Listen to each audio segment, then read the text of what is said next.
Good morning, dear students. Yesterday we have seen the introduction of the chapter A Letter to God written by G.L. Fintis. After that we have seen about the author, introduction, theme, character sketch, everything. Today we will get to the chapter and line by line explanation of the chapter. Before starting the chapter, see there are a few things written before you read. It's asked that whether or not the faith of man in God works or not. There are 100 of people who have deep faith in God. Has it ever worked? Yes, it works, and God comes in form of different human beings to help us. Let us see this chapter. Before that, money order and post has been described, how through post office we can send money to somebody, and we can also invest money in post office. You might be knowing if you people have somebody in post office or if you ever had account in post office. So here this man Lenko, his house is described in the first paragraph of the chapter. It's been said the house, the only one in the entire valley, एक लौता घर था उस entire valley में, जो कि situated था on a crest of a low hill. Crest मतलब top.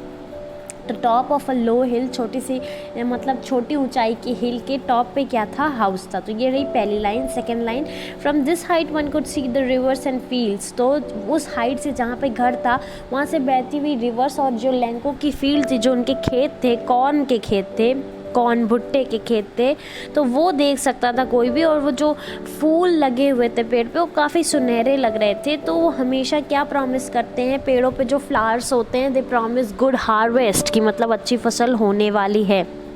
The only thing the earth needed was a downpour. तो जो अर्थ को अब ज़रूरत थी वो थोड़ी सी बारिश की ज़रूरत थी. थोड़ा सा अच्छी बारिश हो जाए, थोड़ा सा शावर ही पड़ जाए तो फसल अच्छी हो जाएगी. Through out the morning Lanco, ये लैंको का इंट्रोडक्शन है. तो जो सुबह से ये लैंको है, जो मेन कैरेक्टर है, वो अपनी फील्ड को बहुत अच्छे से जानता था और वो कुछ नहीं कर रहा था. वो स्काई देख रहा था नॉर्थ ईस्ट की तरफ, क्योंकि नॉर्थ ईस्ट की तरफ से बादल आते और बारिश होती. तो वो कुछ नहीं कर रहा था और सिर्फ स्काई को देख रहा था. Now we are really going to get more water women. और अपनी वाइफ से कहता है, women listen, now we are going to get some water, some rainfall. और वो विमेन इस टाइम क्या कर रही थी? She was preparing supper. वो खाना बना रही थी, बच्चे खेल रहे थे. और वो विमेन कहती है, yes indeed, if God is willing we will. तो भरोसा काफ़ी है. वो भी कहती है जैसी भगवान की मर्ज़ी.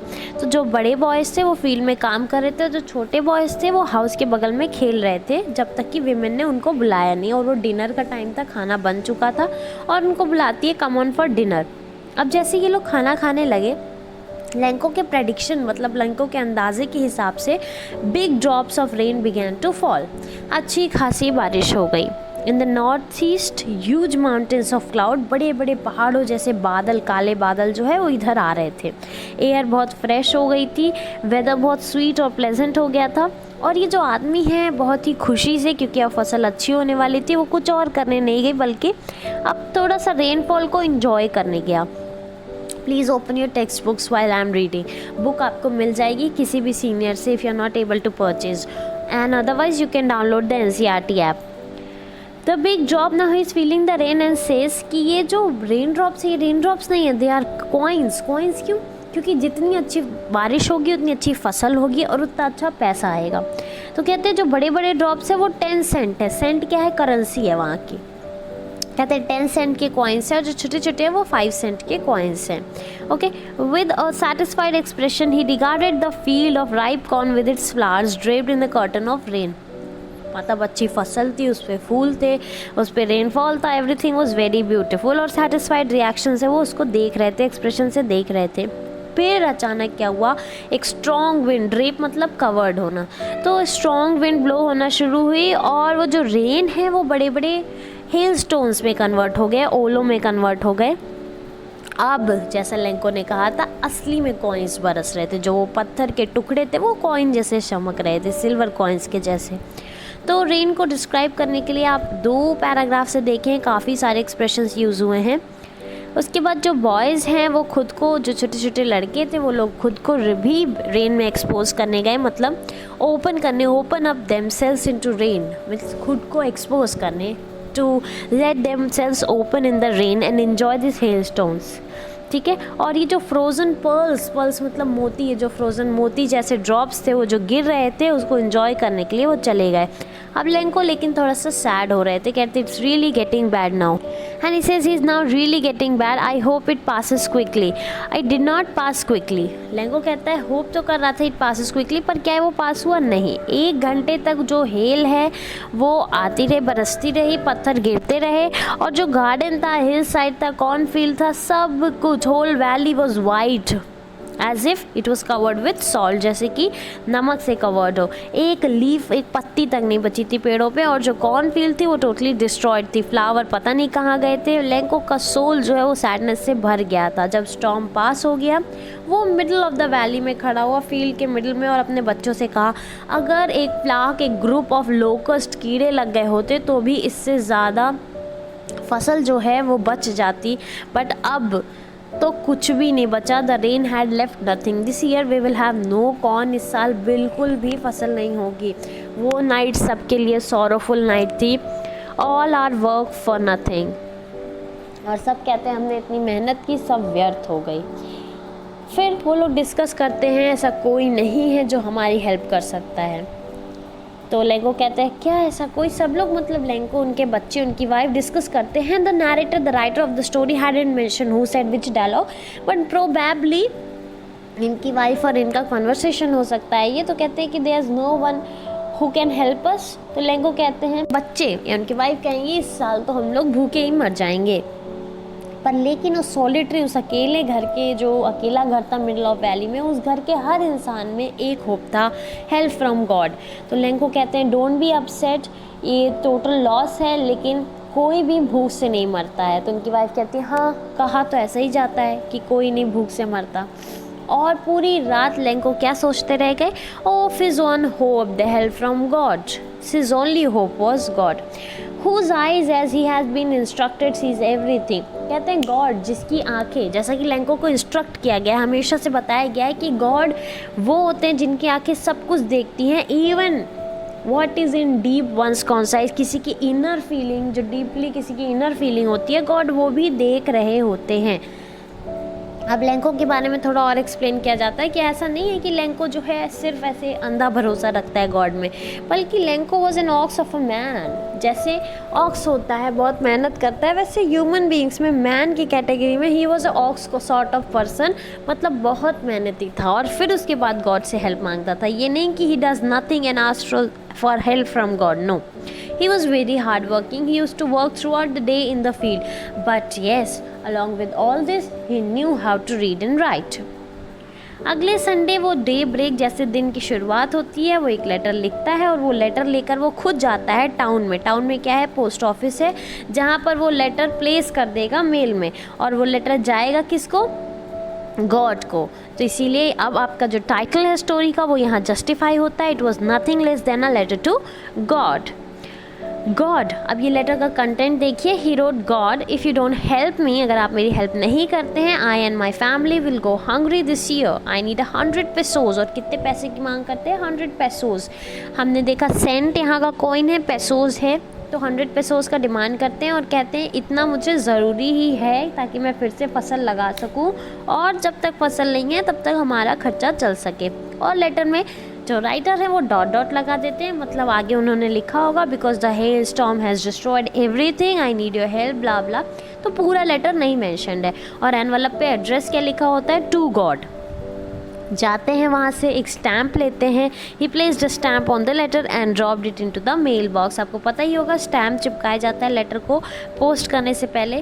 अब तो काफ़ी टेक्नोलॉजी बढ़ गई है, nobody writes letter, but letter writing एक बार आपको देखना चाहिए कि how to write and post a letter.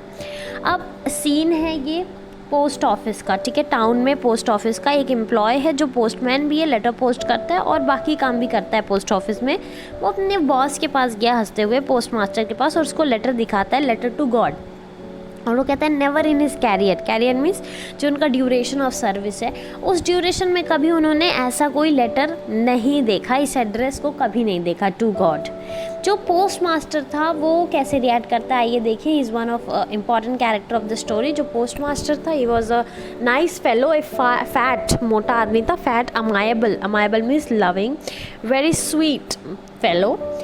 वो भी पहले हंसना शुरू करता है, बट ऑलमोस्ट इमीडिएटली, तुरंत ही changes and he become serious and he said by tapping the letter on the desk that what a faith, इस ज़माने में भी क्या इंसान के पास क्या भरोसा है कि गॉड विल हेल्प हिम, और he has written a letter corresponding to God.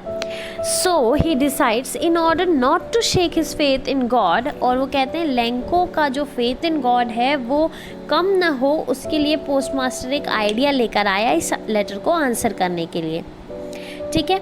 But when he opened it was evident that to answer it needed something more than goodwill. तो उसने सोचा कि चलो हम आंसर कर देते हैं इस लेटर को और गॉड लिखकर साइन कर देंगे. पर जब लेटर पढ़ता है तो सिर्फ अच्छी विल, अच्छी उम्मीद, अच्छे व्यवहार की ज़रूरत नहीं थी, कुछ और की ज़रूरत थी, और वो क्या था? पैसा. लेकिन वो अपने डिसीजन के साथ स्टक किए, फिक्स्ड रहे अपने डिसीजन पे, और अपने एम्प्लॉय से कुछ पैसे मांगे. अपने भी पार्ट ऑफ सैलरी डोनेट कर कर कुछ फ्रेंड्स से भी एक्ट ऑफ चैरिटी के रूप में उन्होंने कुछ पैसे मांगे. लेकिन 100 पेसोस ज़्यादा थे. It was impossible for him to gather 100 pesos. तो लिटिल मोर देन हाफ था, हाफ से थोड़ा ज़्यादा था. वो पैसे उसने एनवलप में रख दिए और लेंको को एड्रेस करके साइन कर दिया गॉड, ठीक है. अगले संडे लेंको आए, थोड़ा जल्दी आ गए, ठीक है, और पूछते हैं क्या उनके लिए कोई लेटर है. तो हाँ, there was a letter. Who handed it was postman himself who handed the letter with contentment. सबको लग रहा था कि हमें बहुत सेटिस्फैक्शन है, हमने हेल्प की. पोस्टमास्टर भी वहाँ अपने ऑफिस से देख रहा था कि अभी लेंको का कैसा रिएक्शन होगा, मैंने इतना अच्छा काम किया है, वो आदमी कितना खुश होगा. But Lanco showed not the slightest surprise on seeing the money. Lanco ने ज़रा सा भी जो है वो सरप्राइज नहीं व्यक्त किया. इतना कॉन्फिडेंट था, इतना फेथ उसका गॉड में स्ट्रॉन्ग था दैट ही वॉज नोइंग कि गॉड पैसे भेजेंगे ही. There is no question of whether और not, there is no question like that. He was sure that the money would come, but instead he was angry. Why? Because he was confident that God will send the whole amount. But when he counted, obviously God send करते तो क्यों यादा या ज़्यादा करते. तो when he counted, he thought it was a mistake. God could not do a mistake. तो और ना वो लेंको को उसकी रिक्वेस्ट के अगेंस्ट कुछ कम पैसा देते. तो इमीडिएटली लेंको विंडो पे जाता है, पेपर पेन मांगता है और पब्लिक राइटिंग टेबल पे जाके लिखता है, ठीक है. और काफ़ी जो उसकी ब्रोज है वो रिंकल कर रही थी, काफ़ी गुस्सा गुस्सा के लिख रहा था, भवे सिकोड़ सिकोड़ के लिख रहा था. और ये जो आइडियाज़ हैं अपने उसने व्यक्त कर दिए. He went to the window, bought a stamp, और उसको लिख करके, लिख मतलब वो थोड़ा सा तुक लगा के उसको पेस्ट कर दिया उसने, ठीक है. और एक मुट्ठी मारकर उसको चिपका दिया. Blow of his fist, fist मतलब मुट्ठी, मुट्ठी मार के स्टैम्प को लेटर पे चिपकाया और उसको मेल बॉक्स में डाल दिया. अब पोस्टमास्टर बड़ा खुश होता है कि चलो लेंको ने तारीफ़ की होगी. अब उसमें लिखा God, of the money that I have asked you only 70 pesos reached me. कहते हैं कि गॉड, मैंने आपसे पैसे तो मांगे थे और आपने पूरे भेजे भी होंगे, पर सिर्फ 70 पैसे मेरे पास आए. Send me the rest since I need it very much. और बाकी पैसा भी मुझे भेज दीजिए, मुझे बहुत ज़रूरी है. Since I need it very much, but don't send it through the mail. इस मेल के थ्रू मुझे मत भेजिएगा. This post office employees are a bunch of crooks. चोर हैं, सब बेईमान हैं, ये लोग मेरा पैसा ले लिए. And he science Lanco. Now see, this is the irony of the story. जिसने हेल्प की उसको ये क्या कर दिया? क्रूक, बदमाश, धोखेबाज का नाम दे दिया, टाइटल दे दिए. So this is a sort of irony in the story where Lanco का faith in God इतना strong है that we have already seen in the theme of the story. कि जो ब्लाइंड फेथ है उसकी वजह से जो 30 पेसोस कम है उसकी वजह से उसने कहीं भी गॉड को नहीं ब्लेम किया, बल्कि उसका फेथ इन गॉड इतना स्ट्रॉन्ग है कि वो ह्यूमन बीइंग्स पे भरोसा ही नहीं करता है, ठीक है. और लेंको का कैरेक्टर भी इससे थोड़ा सा आपको डिपिक्ट होता है कि his deep faith in God was unshaken and he mistrusted the motives of man, human being जिसके बीच में वो रहते हैं. It's quite ironical that he abused his helpers. जिसने एक्चुअली हेल्प की उनको लेंको ने क्या कहा? A bunch of crooks. Okay, so these are the question answers, word meanings you have to write, summary you have to write today, and these question answers in your copy. Okay. only few questions are there, 1 2 3 4 5. Write and copy and the word meanings. That's all for this video. Thank you. Have a good day.